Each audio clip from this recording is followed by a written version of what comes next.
In the dark forests of Wallachia, the towering Carpathian mountains cradled a castle perched like a black talon on a precipice. The wind howled through the ancient trees, whispering the name of its lord, Vlad Dracul, son of the dragon, prince of Wallachia. He was a ruler feared by his enemies, but more so by his own people. Vlad was no ordinary man. Cruelty ran in his veins, like the rivers that surged through the valleys below. As a child, Vlad had been sent to the Ottoman Empire as a political hostage, where he learned not only the arts of war but the value of fear. When he finally returned to claim his father's throne, he returned as a broken soul, forged by hatred and sharpened by vengeance. His rule became synonymous with terror. He impaled thousands, Turks, rivals, traitors, even peasants who defied his decrees. Fields of writhing bodies stretched outside the castle walls, a forest of death that darkened the sky. It wasn't long before whispers of Vlad's cruelty reached far and wide, earning him the name Vlad the Impaler. But cruelty alone does not make a monster. Vlad's descent into darkness began not with violence, but with a curse. One stormy night, a mysterious stranger arrived at Vlad's court. Cloaked in shadow, the man appeared ageless, his skin pale as moonlight, and his eyes dark as the abyss. The courtiers shuddered, for no one had seen him enter the castle gates. The stranger approached Vlad's throne, bowing low but never breaking eye contact. "I bring you power," the man hissed. His voice slithered through the hall, barely more than a whisper, yet it echoed in the stone walls. "A power beyond life, beyond death. A gift of immortality." Vlad leaned forward, intrigued but wary. "Who are you?" The stranger smiled, his lips curling to reveal sharp, ivory fangs. "I am one who has walked this earth for centuries. I have seen empires rise and fall. I offer you the same eternal dominion, the power to rule for all eternity." Suspicion clawed at Vlad's mind. He had seen charlatans and magicians before, all promising to turn metal into gold or conjure spirits from the dead. But this man, this creature, was different. There was something ancient and terrifying in his presence, as though he belonged to the night itself. "And what do you ask in return?" Vlad asked, his voice a low growl. The stranger's smile widened. "Only your soul. And a promise. That you will forever walk the night, forsaking the light of day, feeding on the blood of the living." Vlad considered the offer, but it was not without reluctance. "And what would become of my people?" "Fear not," the stranger replied. "They will worship you. Fear will turn to reverence, reverence to adoration. You will be as a god to them." The storm outside grew fiercer, the wind screaming through the cracks of the castle. Vlad stood and approached the stranger, his mind torn between ambition and dread. "Swear it," Vlad demanded. "Swear that I will rule forever." The stranger extended his hand. "Swear it, I do. But remember, Prince, there is a price for eternity. You will no longer be a man, but something far worse." Vlad took the stranger's hand, sealing his fate. The change came upon Vlad slowly, creeping into his soul like a disease. At first, it was the dreams. He dreamt of shadows rising, of himself stalking through the forest like a wolf, his teeth tearing through the flesh of men, his tongue savoring the warm taste of blood. His body grew cold to the touch, and the sunlight began to burn his skin. One night, after a brutal battle with the Ottomans, Vlad felt a hunger gnawing at him, more intense than any hunger he had ever known. His wounds healed unnaturally fast, and the taste of food no longer satisfied him. He craved something richer, something warmer, something more alive. That night, Vlad visited the dungeons, where a Turkish prisoner was chained to the walls. The man had been tortured for days, his body a broken ruin. Vlad stepped into the cell, feeling the pull, the gnawing hunger within him. His heart pounded as he knelt beside the prisoner, his nostrils flaring at the scent of blood. Before he could stop himself, Vlad lunged. His teeth sank into the man's neck, the taste of blood flooding his senses. He drank deeply, feeling the warmth spread through him, the vitality of the man's life surging into his veins. His victim's screams turned to weak gasps, then silence. Vlad stood, his eyes glowing red in the dim light of the cell. He wiped the blood from his mouth, trembling with the knowledge of what he had become. The curse had taken hold. He was no longer human. He was something darker, something twisted. He was a vampire. Years passed, but Vlad remained ageless, his rule over Wallachia undying. By day, he remained hidden within the cold stone walls of his castle, safe from the burning rays of the sun. By night, he prowled the land, a predator among his own people. No one dared defy him, for the stories of Vlad's true nature spread quickly. Children were told to stay indoors at night, lest the Strigoi, the undead, come for them. But power came at a price. Vlad found that the thirst for blood was insatiable. No matter how many he fed on, the hunger remained. His soul, blackened by centuries of cruelty, now knew only the craving for life. Worse, he was cursed with memories of his former self, of what he had lost. Once a prince, once a warrior, now a monster. The townspeople began to whisper of the devil's influence. Farmers reported sightings of Vlad in the form of a bat, flying above the treetops. Some claimed he could transform into a wolf, his eyes glowing in the moonlight as he stalked his prey through the forest. His once human hands now held the power to crush bones and break the will of men. As centuries passed, Vlad's castle fell into ruin, yet he remained. His immortality bound him to the earth, and the weight of his endless existence began to crush him. The bodies of his victims piled up in the crypt below the castle, their withered forms a testament to his unholy hunger. Vlad roamed the halls of his once great fortress, a phantom, haunted by the lives he had taken. In his isolation, Vlad began to hear voices in the dark, the whispering of his victims calling out for vengeance. He could feel their cold hands on his flesh, pulling him deeper into madness. The castle itself seemed to breathe, the walls creaking with the weight of centuries of death.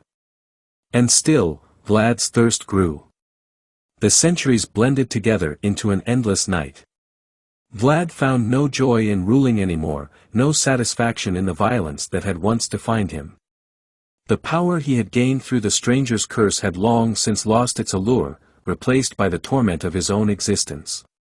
He wandered the earth, leaving Wallachia behind, a nomad in search of relief from his immortal suffering. Yet, there was none. Everywhere Vlad went, death followed. The blood of the living was all that sustained him, but every life he took dragged him deeper into despair. He had become a creature of pure instinct, driven by hunger, devoid of humanity. And still, he remembered the words of the stranger on that stormy night, the promise that he would walk the night forever, forsaken by the sun, cursed to drink the blood of the living for all eternity. Now, as the centuries stretched into millennia, Vlad Dracula, the once great prince, the once feared impaler, drifted through the shadows of the world, a forgotten nightmare. The darkness was his only companion, the blood of his victims his only solace. But even in the depths of his curse, a part of Vlad still longed for release. For the day when he could finally rest, when the hunger would end, and he could join the souls of the dead in peace. Until then, he remained an immortal, undying terror. The darkness never ends. For centuries, Vlad Dracula's legend had faded into the shadows of history, reduced to little more than a whisper on the wind or a ghost story told around fires. But while his name became myth, the monster endured. He traveled far from Wallachia, drifting from one desolate corner of the earth to the next, always hunting, always thirsting. His face remained ageless, but his soul felt old, worn by the endless cycle of violence and feeding.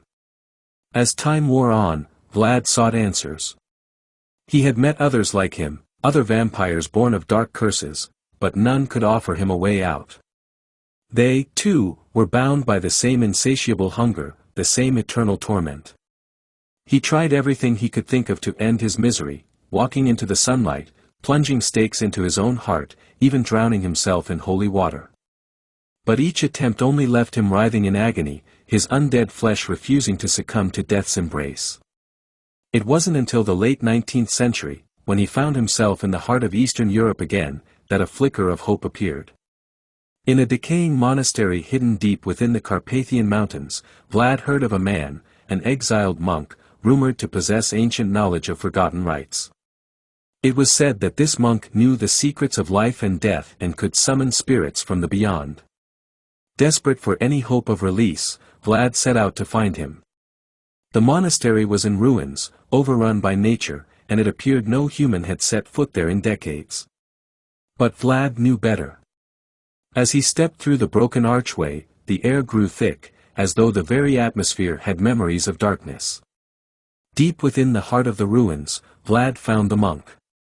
He was an old man, his back hunched under the weight of the years, his robes tattered and covered in dust.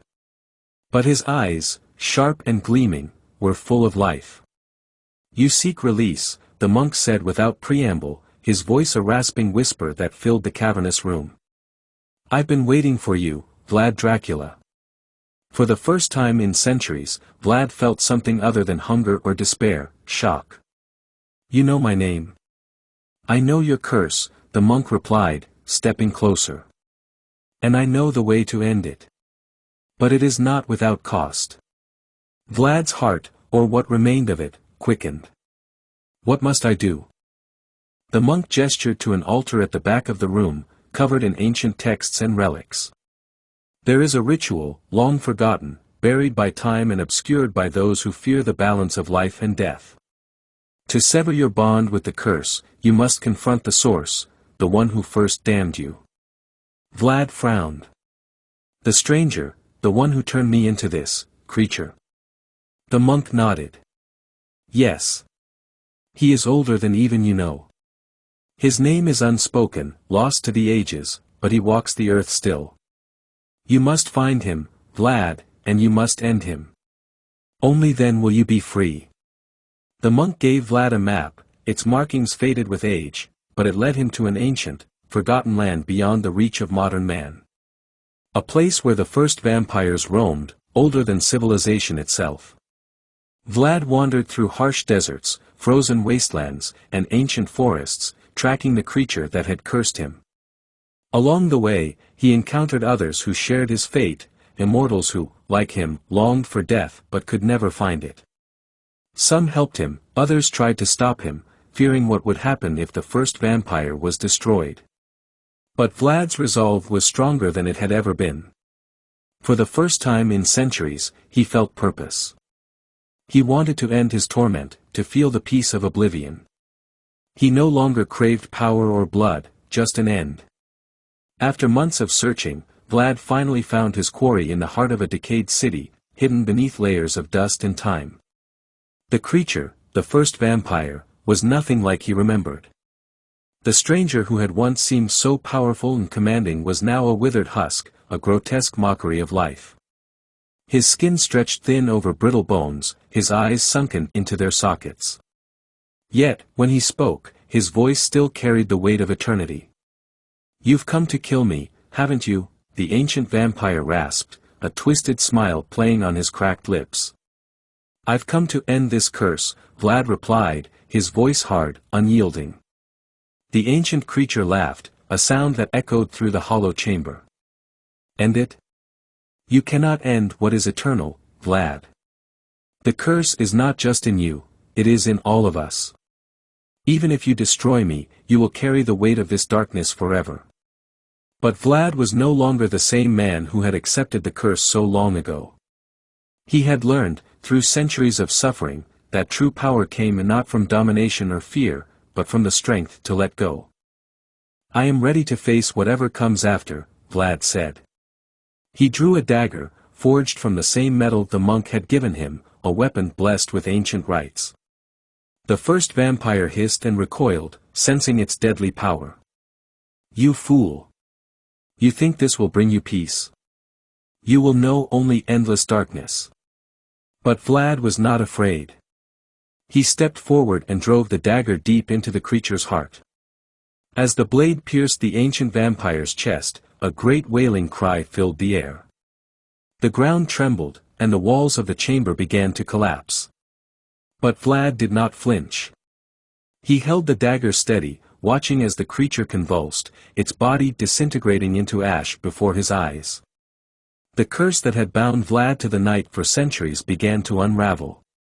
He felt it leave him, like a heavy chain being lifted from his soul.